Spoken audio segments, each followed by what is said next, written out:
Nakukaribisha sana katika jimbo la Kigoma mjini, jimbo pekee ambalo hautapata kitu chochote ambacho kitakuboa. Mdogo wako nipo, ndugu yako nipo, chembe lako nipo. Naamini uwezo wako, tunaamini baadhi ya matatizo ambayo yanatukabili katika mji wetu, majibu sahihi unayo wewe. Na mimi kama jembe lako, ndugu yako wa karibu, niko tayari kusimama na wewe popote kuhakikisha mji huu unakupa ile heshima ya kifalme. Wewe ni mfalme katika mji huu wa Kigoma mjini.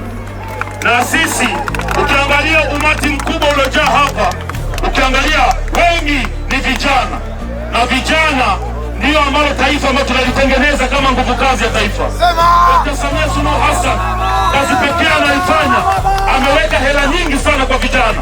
Lengo ni kuhakikisha vijana wanatoka kwenye fikra potofu na kuingia kwenye fikra za kuijenga nchi yao. Vijana ndio wamekuwa wakitumika katika matukio ya hovyo. Kazi ya Dkt. Samia anayoifanya ni kuhakikisha vijana wanapata pesa ili waachane na fikra za hovyo na kufanya kazi kwa ajili ya nchi yao. Na mimi nikuhakikishie, mimi ndo mtoto wa mama katika mji huu. Nakuhakikishia hakutatokea kitu chochote ambacho kitamdisappoint mama yangu Samia Suluhu Hassan katika jimbo la Kigoma mjini.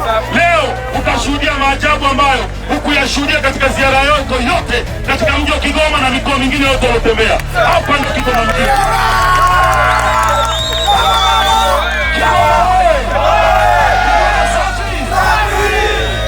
Sitaki kuongea maneno mengi hapa, ni barabarani, na kiongozi wetu ana ziara ya kwenda kutembelea sehemu tofauti, na naamini umati wote huu tutamsindikiza kwenye sehemu zote mpaka tunamfikisha kwenye uwanja wa Kawawa ili aweze kutuhutubia wananchi wa Kigoma.